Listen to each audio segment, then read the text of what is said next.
Good morning. Good morning, you all. Good morning. God morning. That's it. It's a God morning. I'm just saying. Just saying. I had the most beautiful, beautiful, beautiful weekend. It was so good. It was so rich. Okay, so rich with connections, with wisdom. You know, when you go to a women's conference and you get all the juice, it's so good. It's so different. It's so different than any other conference because you're just being girls. I ladies conference, and oh my gosh, it was so so good. Where are you tuning in from? Have you gone to one of these conferences? I would love to know. I would love, love, love to know if you've gone to one of these conferences where your life was just radically changed, whether it was a church conference, a business conference, whatever it was. I am so, so, so grateful. Like, so thankful to God for the ability to be able to have gone as I'm there, right? In this conference, I call it, I went to the deliverance table. Have you ever had those moments where you're like, how did I get myself in this place? That's how I felt. I was like, wait a minute. What just happened here? What's up? Okay. How am I the center of attention in this table? Like, no, thank you. It's, I don't know if you struggle with receiving. I know I do. So this woman, she is an NLP teacher, and she does a lot of work. And she asked me straight out, "What is your biggest struggle?" And I was like, "Dang, girl, get real now. Come on." I was like, "Oh my gosh, what is my biggest struggle?" And I said, "Okay." I got grounded and center. It was that moment. You know, when you actually have to just get grounded and center and breathe. It was that moment for me. And I said, okay, I'm going to get the help that I need. And I chose into receiving, which was really, really good for me. She asked me a straight out question: what's my biggest struggle? And I thought about it and I said, I am so grateful, so thankful. I don't walk on water. None of us do, right? None of us walk on water. Ruthie, what is your biggest struggle? If I was to ask you, what is your biggest struggle?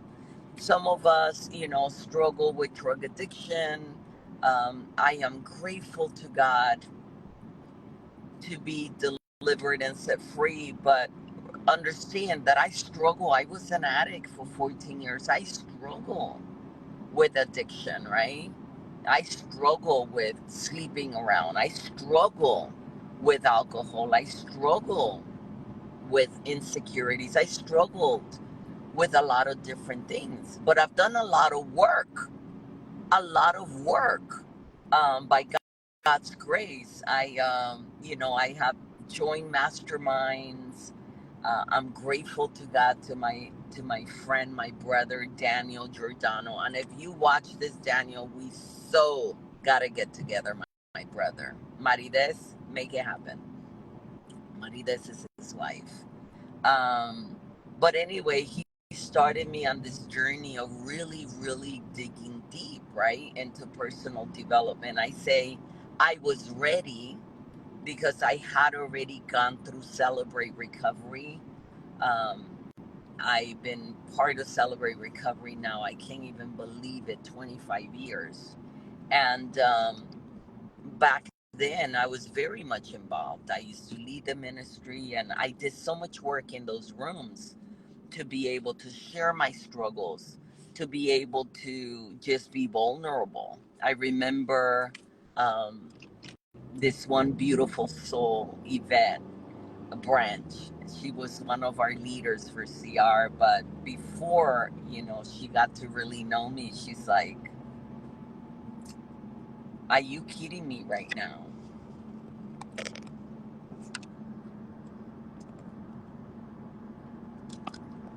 Are you kidding me right now? I had to turn it.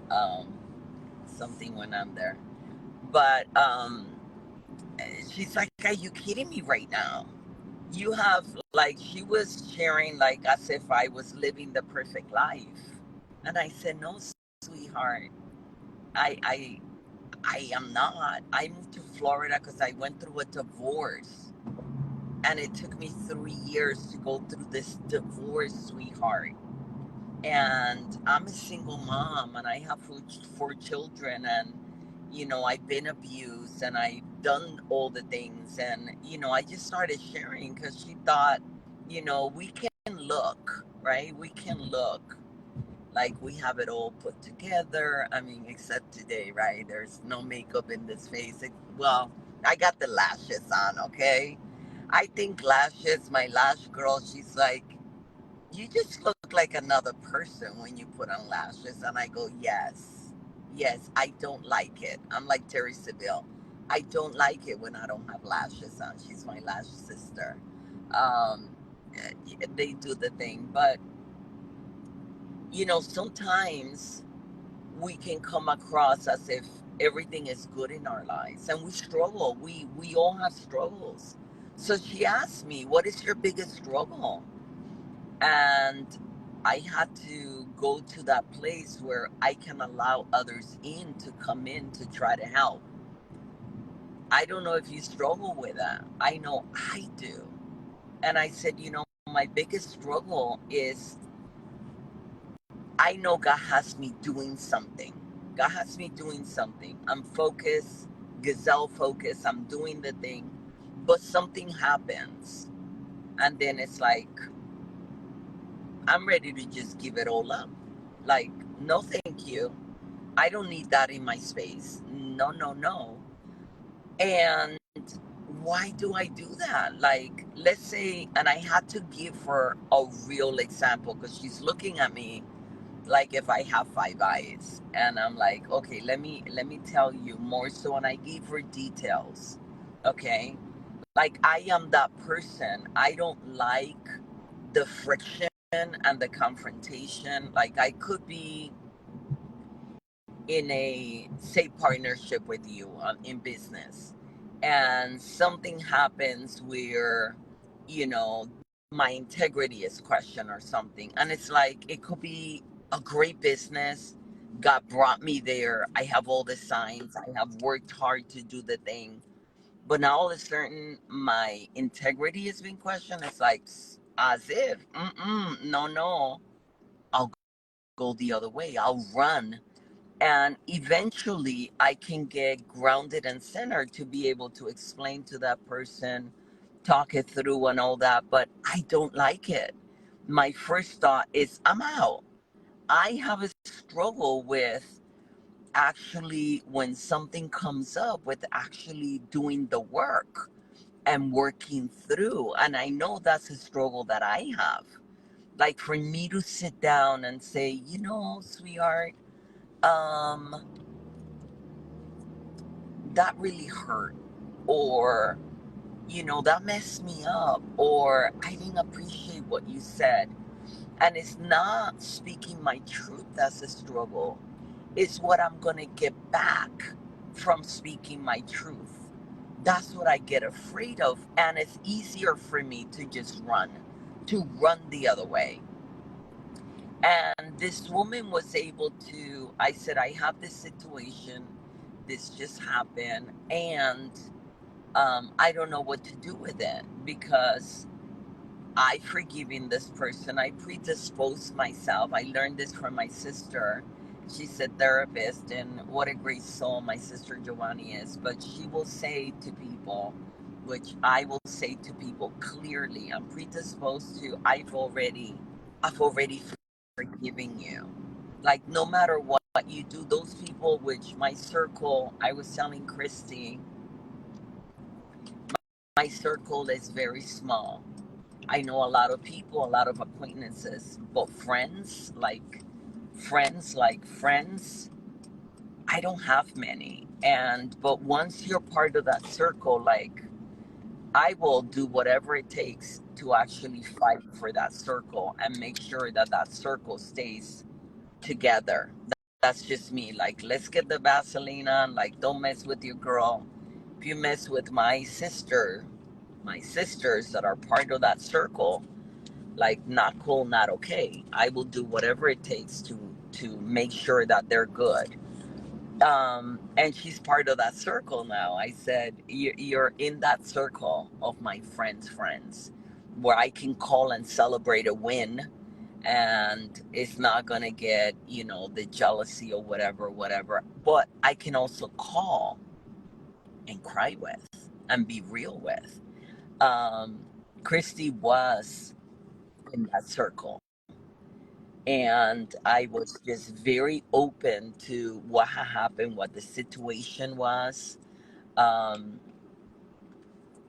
what had happened to me. And this woman said, okay, where does it hurt? Where do you feel the pain? And I said, I feel it in this area right here. I just feel it right here. She goes, how far does it go? Does it go wide this way? I go, no, it's like right here. And how far does it go up? And I said, it's like in my heart, but then it's also in my head. And she said, so it's not just that you feel that there's not love there, but you also, if it's in your head, you also feel the anger. And I said, and I do. It's very sad that I want it to go away. I want to be, Tony Robbins says that he has the 90-second rule. He has this rule where something comes, he's angry, he allows that anger to come in as part of the NLP. He allows that anger to come in, but then he looks at it and he releases the thought and he says, that's it, we're done. He said, I wish I would have done it in a way that it was, originally like 4 hours or 4 days, because it's difficult to do that, but it is a muscle. He says it is a muscle that you train. It's a muscle that you train like any other muscles, right?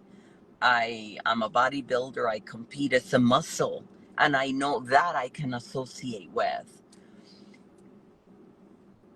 Iwi, Donnie, Jody, Fatu, tell me, Jose, what is your struggle? Like, what is your biggest struggle? Like, don't leave your girl out here all by herself. My biggest struggle is that, is being able to get grounded and centered in the moment where someone is questioning something that I did, or I'm not like, oh my gosh, you changed your hair, like major things, right, in relationships, whether it's with my children or my spouse or my business partners, right? If something major like that with a sibling is being questioned, it's hard for me, because at that moment I just want to run. I just don't want to deal with it. I don't want to take the time and be vulnerable and things. One of the things that this beautiful soul told me, Emily, she said, this is the thing with relationships. When you actually do the work, and in a few minutes, I call it the deliverance table, because in a few minutes, I was able, she said, what do you think? What color do you think when you think of what just happened? And I said, I think of brown. That's what I think. I think of the color brown. And she said, if that was worked out already, what color would it be? And I said, it would be white. I think of white, of purity. And she goes, okay, then I want you to think of this. And it could be a fairy tale, or it could be an animal, that comes inside of you and actually fights that brown and takes out that brown.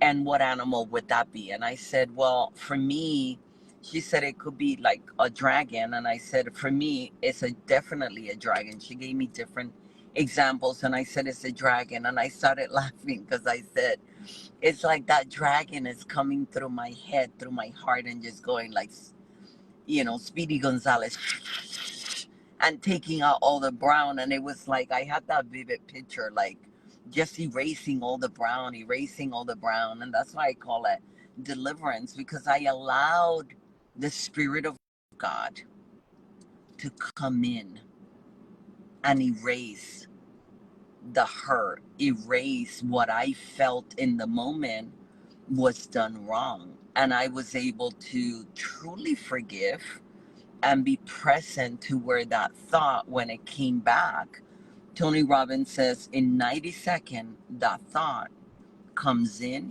this one did me like this or whatever happened, the thought comes in. When you focus on the thought, she said this about me, and she whatever, or he cheated. Another wonderful thing that I took back from that conference, so many things, so many things. She talked about at the end, when we were sitting in this intimate table at dinner last night, I asked the women, what are you taking back from this women's conference, from this 10X ladies conference? What are you taking back? And some of them share, I'm going to step into action. I am going to focus on my one thing. For me, it was what Elena said at the end. This woman was in tears. I mean, she's a powerhouse, right? Her brand is building an empire, right? She's Grant Cardone's wife. I mean, how do you follow that, right? This man, she was like, this man has $100 million business, and here I am with when she started with my $1 to $4 million business. Okay, it was like nobody cares.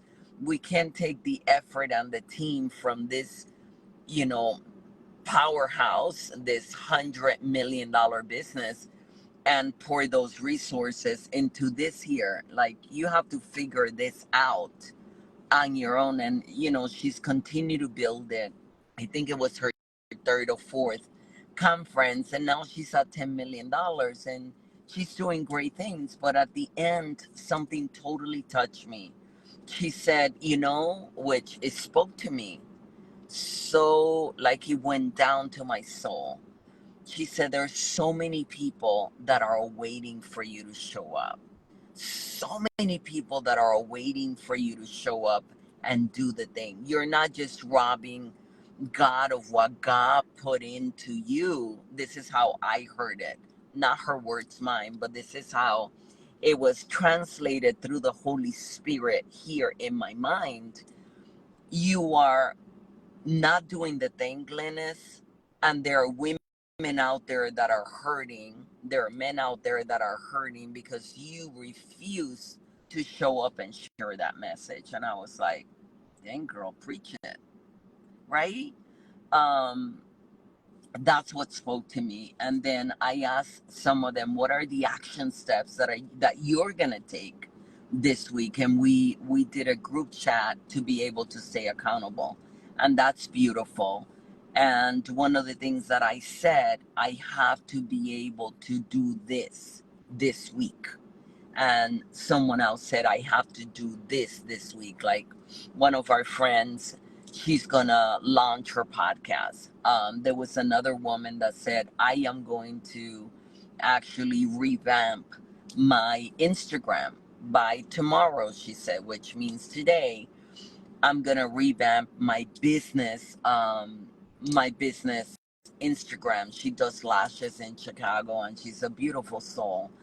And someone else said, I am going to be able to focus on this one thing. And for me, it was like, okay, this week, what is it that this week I need to do?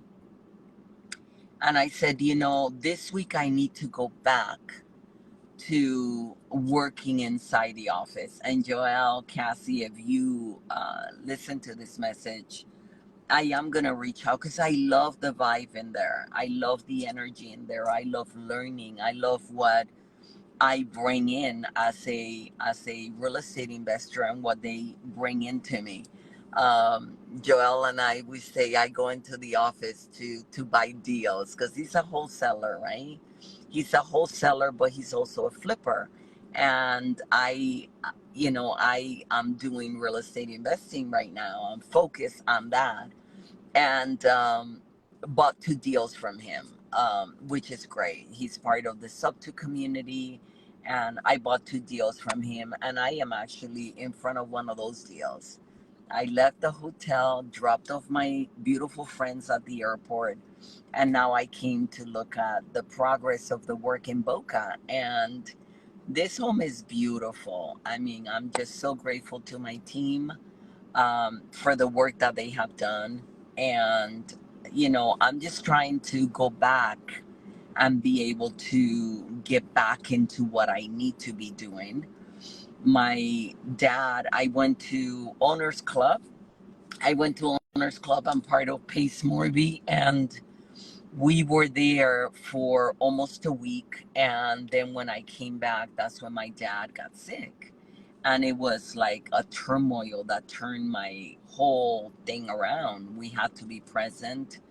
My dad was, they found a tumor, they had to operate. I mean, like, we had to take turns and be there at the hospital, at the home, and just change our whole calendar to be there for him